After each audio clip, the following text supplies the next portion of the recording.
Hello friends, good morning. आज हम अपना नेक्स्ट पार्ट करने जा रहे हैं इस चैप्टर का, जो कि क्लास 9th का है, biology. What is cell made up of? What is the structure organisation of a cell? Start करते हैं हम अपना video. We saw about that the cell has special components called organelles. How is a cell organised? ये question है जो कि हमारी NCERT में गिवन है। इसका हम आंसर देखते हैं जो कि हमारी एनसीईआरटी में दिया हुआ है। If we study a cell under a microscope, we would come across three features in almost every cell.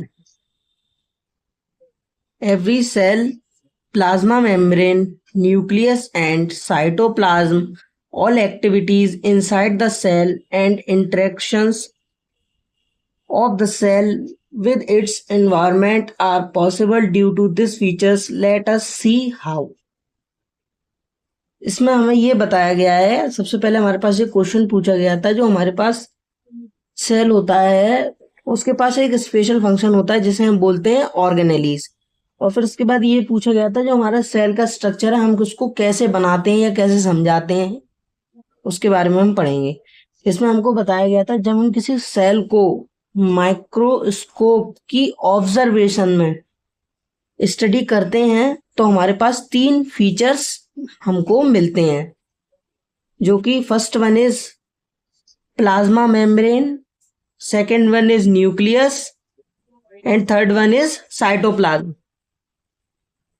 ये सारी एक्टिविटीज हमारे सेल के अंदर होती हैं। ये हमारे वो इवेंट्स हैं जो हर सेल्स के अंदर इंटरेक्शंस करते हैं और जो हमारे सेल के एनवायरनमेंट में पॉसिबल होते हैं ग्रोथ करने में। आगे चलते हैं, ये कैसे हमारा वर्क करते हैं, इनका फंक्शंस पढ़ते हैं। तो हेडिंग है प्लाज्मा मेम्ब्रेन और cell membrane. This is the outermost covering of the cell that separates the contents of the cell from the external environment. The plasma membrane allows or permit the entry and exit of some materials in and out of the cell. जो हमारे पास cell की outer most covering layer होती है उसको हम लोग कहते हैं प्लाज्मा मेम्ब्रेन। जो हमारे पास जो उसका एक कवरिंग शेल होता है, जैसे कि हमारी बॉडी है उसको हमारी स्किन कवर करती है, जो हमारे अंदर के टेम्परेचर को और बाहर के टेम्परेचर को बॉडी के नीड्स के अकॉर्डिंग मॉडरेट रखती है। फेवरेबल कंडीशंस होती हैं जैसे कि जो हमारी बॉडी में अंदर इवेंट्स होते हैं उनको मेंटेन करने के लिए। ऐसे ही सेल्स के पास भी एक आउटर मोस्ट कवरिंग लेयर होती है जो उनके अंदर के कंटेंट्स को बाहर के एनवायरनमेंट से सेफ रखती है, जो कि उसकी प्रोसेस में फंक्शन में वर्क करते हैं। जैसे कि आगे इसमें बताया गया है, ये हमारे को जो सेल होता है उसमें वो बाहर के एनवायरनमेंट से अंदर के एनवायरनमेंट में कोई भी डिफरेंस नहीं आने देती है। इस सेल का ये काम होता है आउटर मोस्ट कवरिंग लेयर में। आगे चलते हैं। The plasma membrane allows or permit the entry and exit of some materials in and out of the cell. जो हमारे पास प्लाज्मा मेम्ब्रेन होता है वो कुछ मटेरियल्स का आना और जाना अलाउ करता है। वो ही एक ऐसी चीज है जो परमिशन देती है किसी भी चीज को एंट्री के लिए और एग्जिट के लिए। It also prevents movement of some other materials. और भी कुछ ऐसे मटेरियल्स होते हैं जो उस समय फॉर्म होते हैं और वो उनके अंदर जाते हैं उनकी नरिशमेंट के लिए। और भी काफ़ी सारे प्रोसेस होते हैं जैसा कि आप लोग आगे पढ़ेंगे। The cell membrane therefore is called a selectively permeable membrane. जो हमारे पास सेल मेम्ब्रेन होती है तब हम उसको कहते हैं सिलेक्टिवली परमिएबल मेम्ब्रेन। फिर आगे चलते हैं, हमारे पास फिर से क्वेश्चन पूछा गया है, how does the movement of substance takes place into the cell? How do substance move out the cell? Some substance like carbon dioxide, oxygen can move across the cell membrane.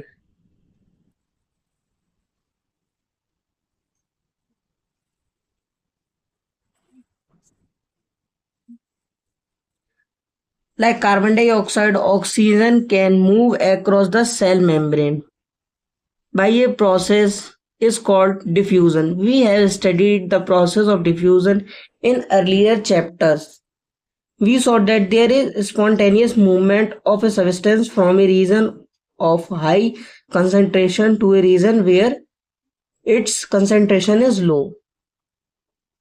इस चीज को हम एक diagram के through समझने की कोशिश करते हैं। जैसा कि आप लोग देख सकते हैं, सबसे पहले हमने एक कंटेनर ले लिया है, और अगर हमने कोई कंटेनर लिया है तो हमने यहाँ पे शुगर ली है, शुगर, ये हमने चीनी ली है, और यहाँ पे नमक लिया है।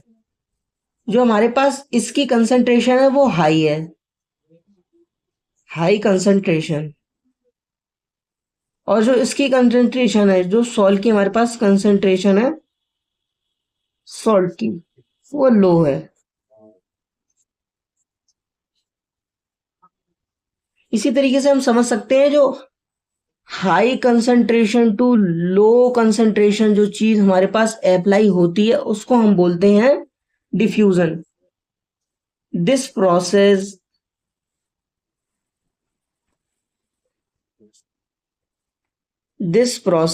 is called diffusion. इसके थ्रू आपको समझने में आसानी होगी, ये डिफ्यूजन कहलाता है।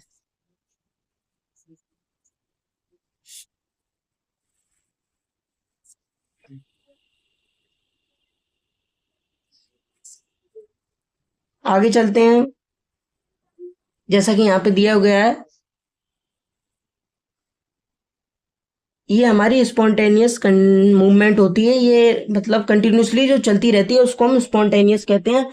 ऐसी चीज जिसमें कोई भी ब्रेक नहीं आता है उसको हम बोलते हैं स्पॉन्टेनियस। और अगर हम आसानी से समझने की कोशिश करें तो स्पॉन्टेनियस का मतलब होता है लगातार, जो लगातार होता रहे। और इसमें दिया भी हुआ गया है, जब कोई किसी हाई कंसंट्रेशन को from a region of high concentration to a region where it is concentration is low, this process is occur diffusion। अगर आपसे क्वेश्चंस में ये पूछा जाए कि what is process of diffusion, what is the formation of diffusion, काफी तरीके से इस क्वेश्चंस को घुमा के हमारे पास पूछा जा सकता है। तो इस क्वेश्चन का हम लोग आंसर अपने आप से बना के दे सकते हैं। जब भी हम किसी भी चीज को हाई कंसंट्रेशन से लो कंसंट्रेशन में ले जाते हैं तो वहां पे हमारी एक प्रोसेस या कंडीशन फॉर्म होती है, उसको हम लोग बोलते हैं डिफ्यूजन। ये ऑक्सीजन और कार्बन डाइऑक्साइड जैसे सब्सटेंस में भी होती है, और ये कुछ अदर सब्सटेंस में भी हो सकती है। जरूरी नहीं है कि कार्बन डाइऑक्साइड और ऑक्सीजन में ही ये फॉर्म हो, और भी सब्सटेंस में हो सकती है। आगे चलते हैं।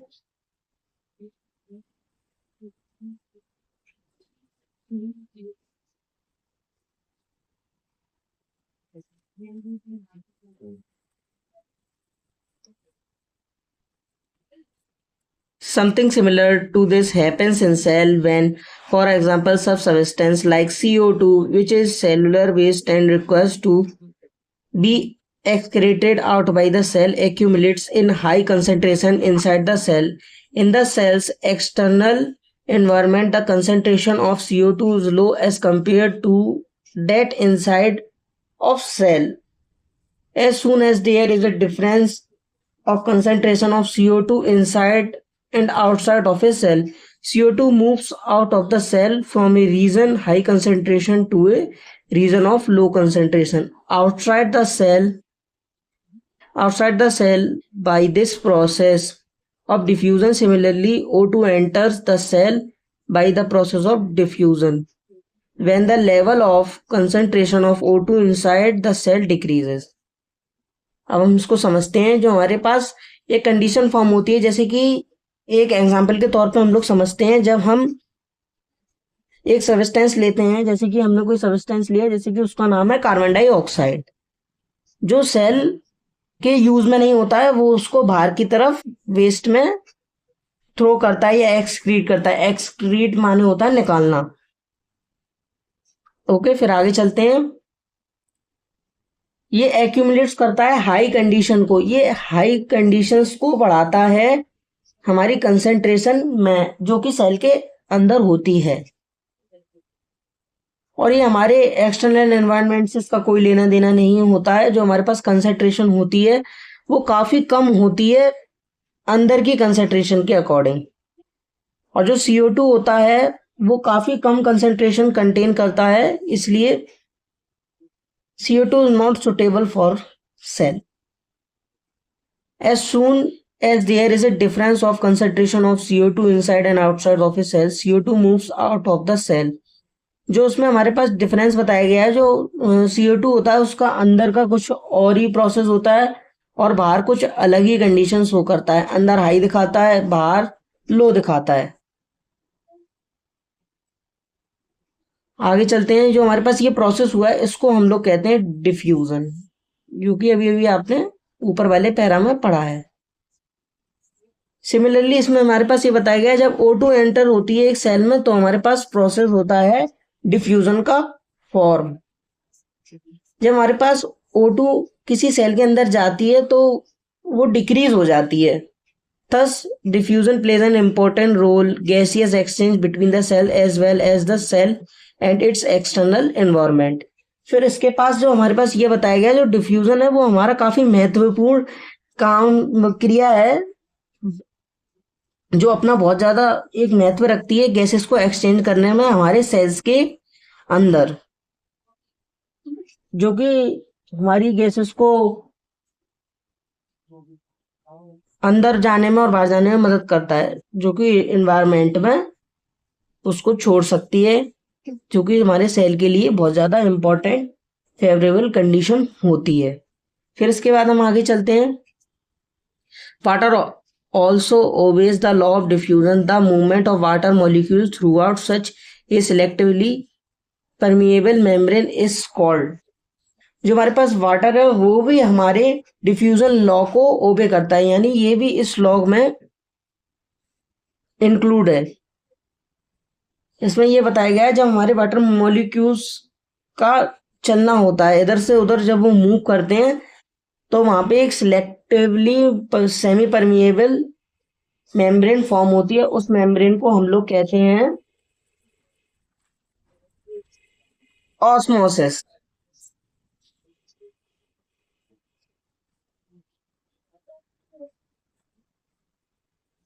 इस मेम्ब्रेन को हम लोग कहते हैं ऑस्मोसिस।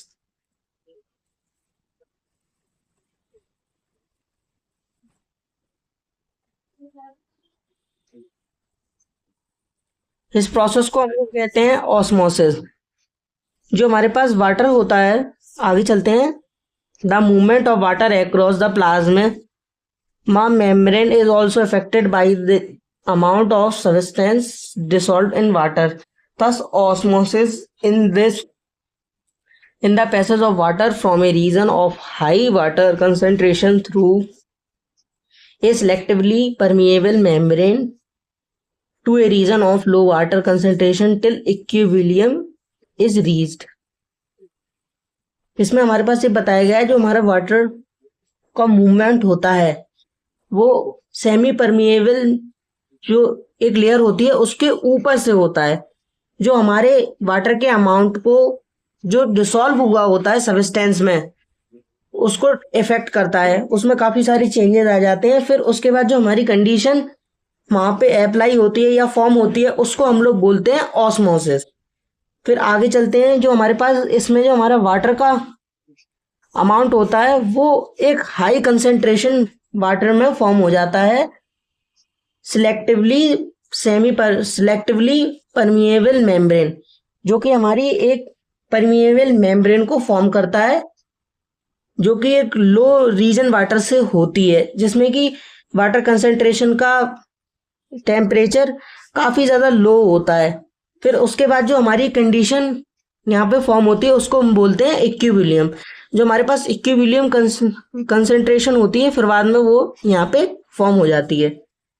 फिर आगे चलते हैं, इसमें हमारे पास क्वेश्चन पूछा गया है, what will happen if we put an animal cell और a plant cell into a solution of sugar और सॉल्ट इन वाटर। आगे चलते हैं, one of the following three things could happen if the medium surrounding the cell has a higher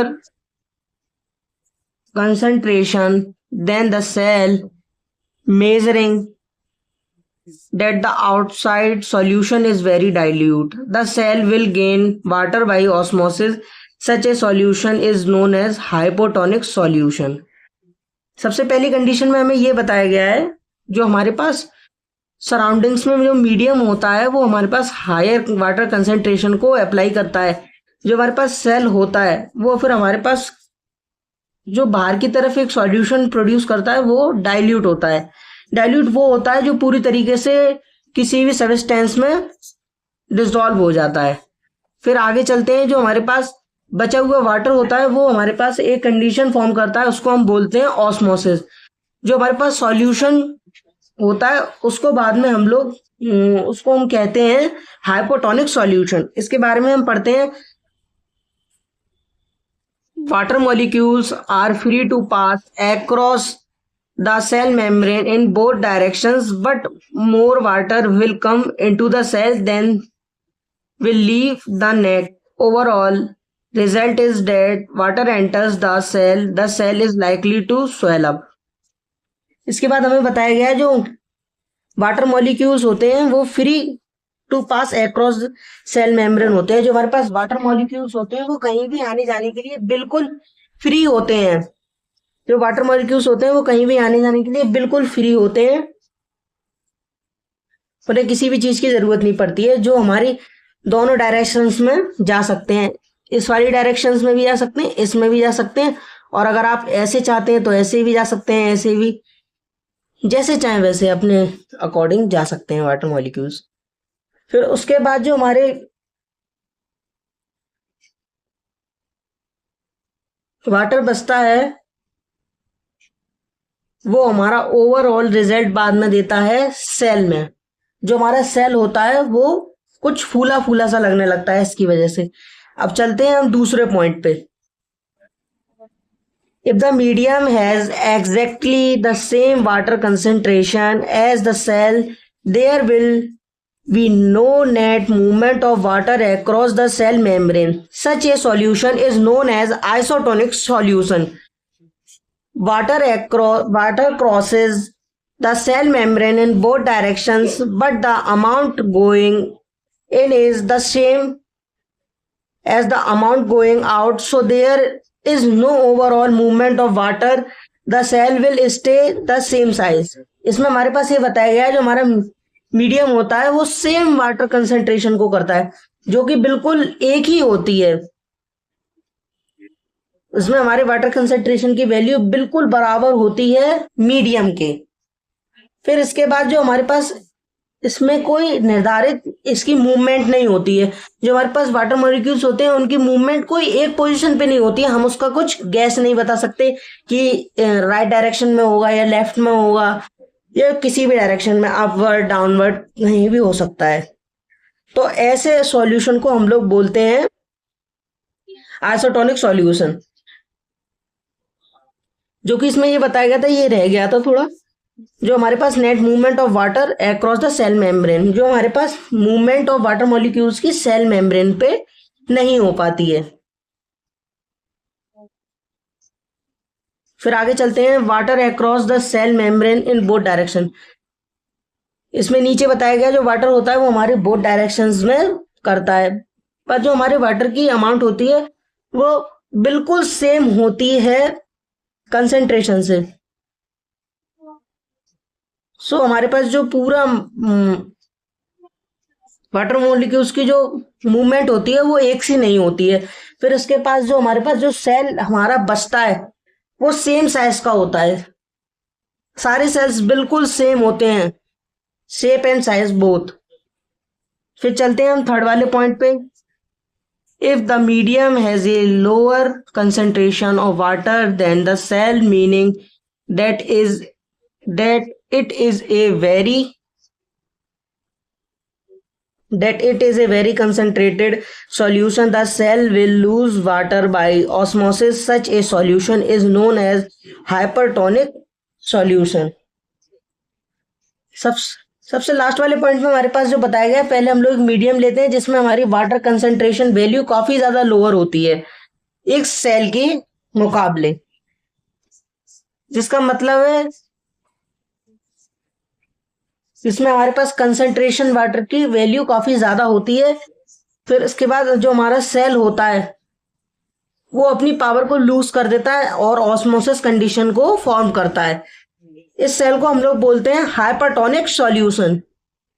again water crosses the cell membrane in both direction, but this time more water leave the cell than enters it, therefore the cell will shrink. Thus osmosis is a special case of diffusion through a selectively permeable membrane. Now let us try out the following activity. आगे चलते हैं। फिर इसमें हमारे पास ये बताया गया है जो वाटर मॉलिक्यूल होते हैं वो दोनों डायरेक्शंस में मूवमेंट अपना शो करते हैं। फिर उसके बाद जो हमारा वाटर होता है वो सेल को काफी ज्यादा श्रिंक कर देता है। जो हमारे पास सेल होता है श्रिंक माने वो छोटा हो जाता है। फिर इसके बाद जो कंडीशन हमारे पास स्पेशल केसेस होते हैं ऑस्मोसिस के, वो डिफ्यूजन शो करते हैं एक सिलेक्टिवली परमिएबल मेम्ब्रेन के थ्रू।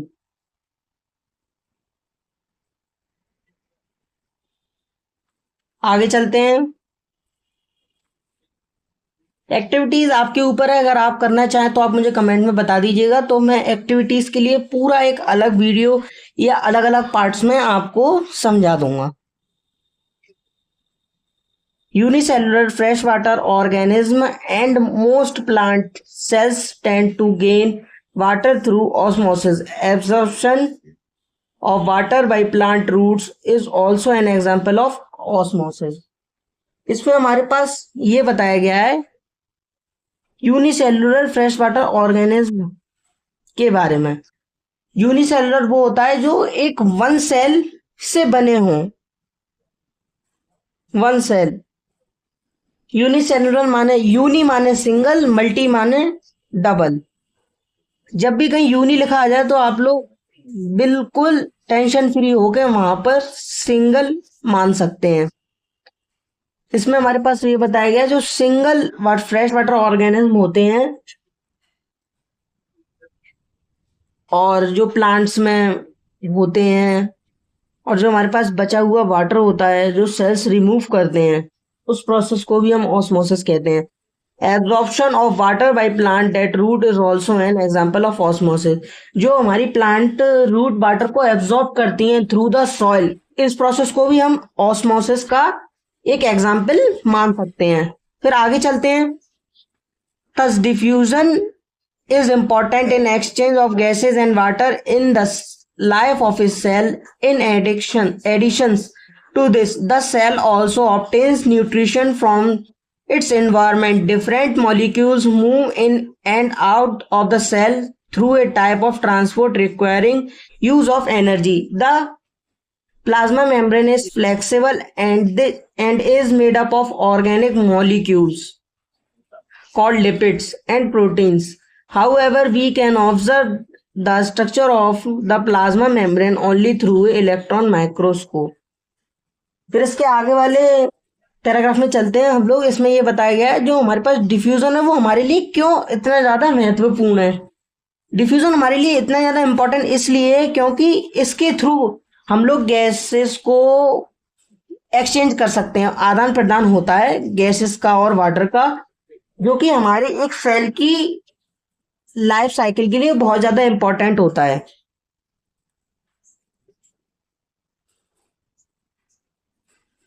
इसमें हम लोग कुछ चीज को ऐड करते हैं जो कि न्यूट्रिशंस होता है और भी काफी सारी चीजें होती हैं जो हमारे एनवायरनमेंट में काफी सारी चीजें सरवाइव करती हैं। फिर इसके बाद जो हमारे पास डिफरेंट मॉलिक्यूल होते हैं वो अपनी मूवमेंट शो करते हैं सेल के बाहर की तरफ। जो सेल में अंदर भी मूवमेंट शो करते हैं और बाहर की तरफ भी सेल के मूवमेंट करते हैं। ये ट्रांसफर ये जो हमारे पास प्रोसेस होती है इसमें हमको कुछ एनर्जी की जरूरत पड़ती है। आगे चलते हैं। जो हमारे पास प्लाज्मा मेम्ब्रेन होता है वो काफी ज्यादा फ्लेक्सिबल होता है, जो कि इधर उधर जाने के लिए काफी ज्यादा वेरी करता है अपनी कंडीशंस को, वो कहीं भी आ जाने में पॉसिबिलिटी रखता है। जो हमारा प्लाज्मा मेम्ब्रेन होता है वो काफी ज्यादा फ्लेक्सिबल होता है और ऑर्गेनिक मॉलिक्यूल से बना होता है, जो कि हम उन्हें बोलते हैं लिपिड्स एंड प्रोटीन्स।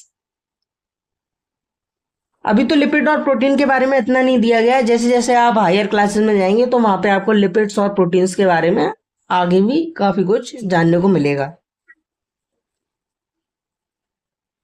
इसकी मदद से हम प्लाज्मा मेम्ब्रेन का स्ट्रक्चर ही नहीं और भी सारी चीजें हम लोग स्टडी कर सकते हैं एक इलेक्ट्रॉन माइक्रोस्कोप के थ्रू।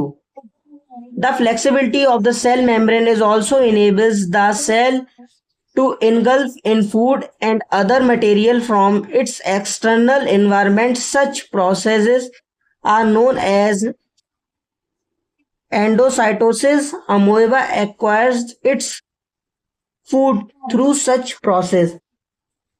जो हमारे सेल मेम्ब्रेन की फ्लेक्सिबिलिटी का जो प्रोसेस होता है वो हमारे फूड्स को इनगल्फ करने के लिए भी इम्पोर्टेंट होता है, फूड्स को बनाने के लिए, जो कि हमारे एक्सटर्नल एनवायरनमेंट्स की मदद के बिना इम्पॉसिबल है। जो हमारे पास ये प्रोसेस होता है हम इसको बोलते हैं एंडोसाइटोसिस। इस प्रोसेस के थ्रू एक बैक्टीरिया होता है जिसका हमने नाम बताया था, पीछे भी था, अमोएबा पैरामीशियम, और उसका एक सिमिलर नाम भी था क्लाज्मोडोमोनास बैक्टीरियम, या और भी कुछ बोल सकते हैं, जो अपना प्रोसेस के थ्रू अपना फूड बनाता है। ये प्रोसेस इसके लिए काफी ज्यादा इंपॉर्टेंट होता है। आगे चलते हैं सेल वॉल की तरफ। Plant cells in addition to the plasma membrane have another rigid outer covering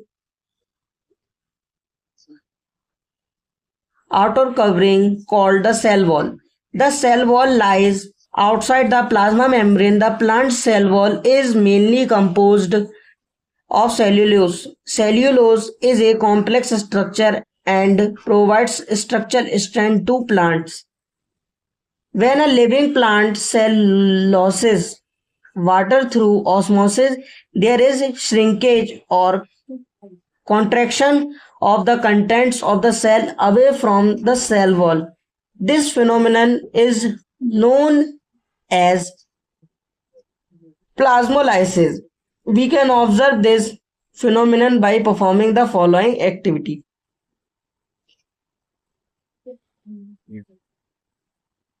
इसमें हमारे पास ये बताया गया, जो हमारे पास प्लांट सेल्स होते हैं जिसमें हम ऐड करते हैं प्लाज्मा मेम्ब्रेन को। इसके बाद जो उसके बाहर जो कवरिंग लेयर होती है वो रिजिड को कवर करती है बाहर के, उसको हम लोग बोलते हैं सेल वॉल। जो हमारे पास सेल वॉल होती है वो प्लाज्मा मेम्ब्रेन के आउटसाइड को लाइन अप करती है, जो पहचानने में मदद होती है कि ये बाहर की सेल वॉल है। जो प्लांट की सेल वॉल होती है वो केवल सेल्यूलोज से ही बनी होती है, और जो सेल्यूलोज होता है वो काफी ज्यादा कॉम्प्लेक्स सब्सटेंस होता है। कॉम्प्लेक्स माने दो चीजों से बना हुआ, या दो से ज्यादा चीजों से बने हुए किसी भी सब्सटेंस को, किसी भी पदार्थ को हम लोग बोलते हैं कॉम्प्लेक्स सब्सटेंस। जो काफी सारी चीजों से मिलकर बना हो उसको हम बोलते हैं कॉम्प्लेक्स सब्सटेंस। और ये हमारे प्लांट्स को स्ट्रक्चरल स्ट्रेंथ भी प्रोवाइड करता है, जो कि प्लांट के ग्रोथ को बढ़ाने में मदद करता है और हमारे प्लांट्स को बूस्ट अप करने के लिए भी रिक्वायरमेंट होता है। When a living plant cell loses water, ये हम पढ़ चुके हैं, अभी बताते हैं इसके बारे में। जब हमारे पास एक जो प्लांट्स होता है जो लिविंग होता है, जो हरा भरा होता है दिखने में, वो अपने वाटर को किसी भी कारण नहीं ले पाता है पूरी तरीके से, तो वहां पे हमारी ऑस्मोसिस कंडीशन अप्लाई होती है, जिसकी वजह से हमारा जो प्लांट्स की पत्तियां होती है वो सिकुड़ जाती हैं और वो छोटा हो जाता है, हाइट में वो ग्रोथ करना उसका बंद हो जाता है, जो कि हमारे सेल में कॉन्ट्रैक्शन आने की वजह से होता है।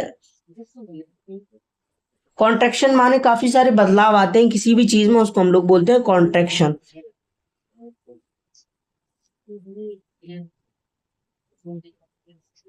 फ्रॉम द सेल वॉल, जो हमारा ये प्रोसेस होता है इसको हम लोग बोलते हैं plasmolysis.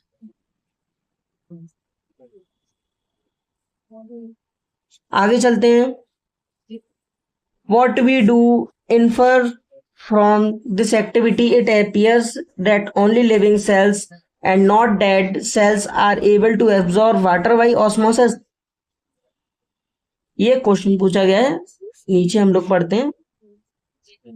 Cell walls permit the cell of plants, fungi and bacteria to withstand very dilute hypotonic external media without bursting. In such media, the cells tend to make up water by osmosis.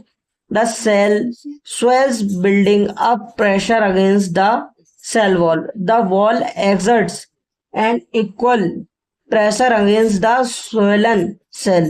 Because of their walls, such cells can withstand much greater changes in the surrounding mediums than animal cells.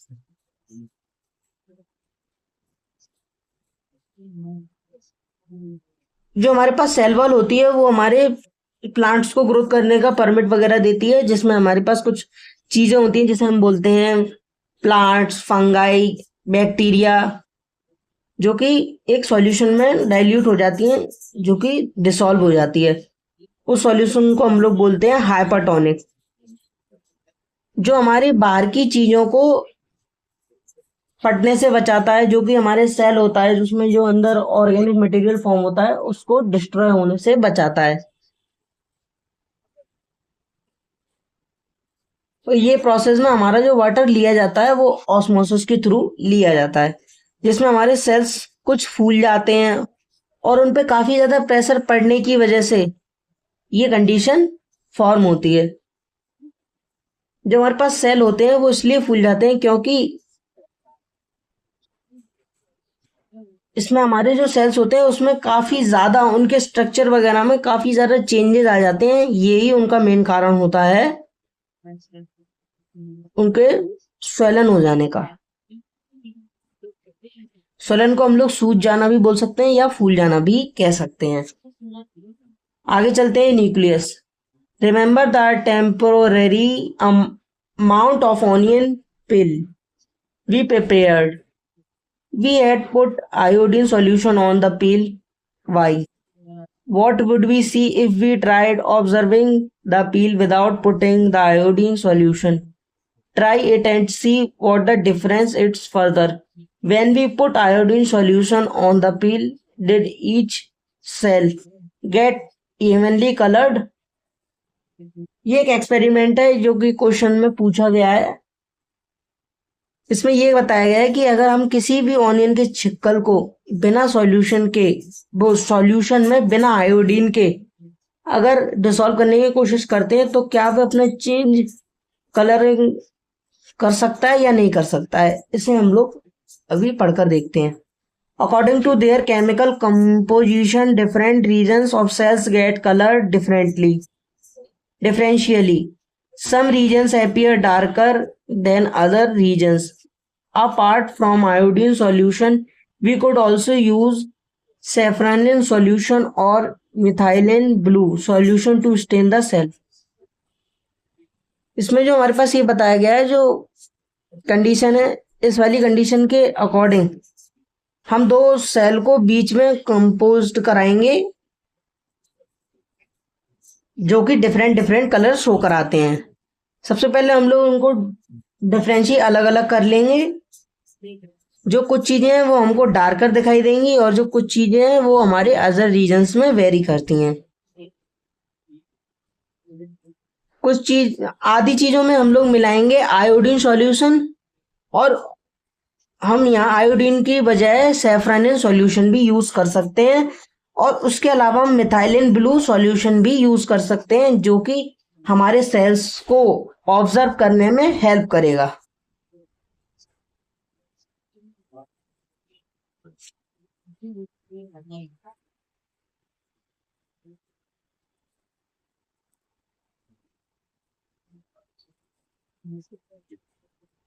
तो student, अगर आपको मेरा video पसंद आया हो तो like, comment, subscribe and share जरूर करिएगा, और जो भी आपकी क्वेरीज हों प्लीज उन्हें कमेंट में बताइएगा। और अगर आपको कोई भी कमी लगी हो इस वीडियो में, जो कि आपको चीज नहीं समझ में आई हो, जो भी आपका डाउट हो, तो प्लीज कमेंट सेक्शन में कमेंट जरूर लीव करिएगा, मुझे बहुत अच्छा लगता है।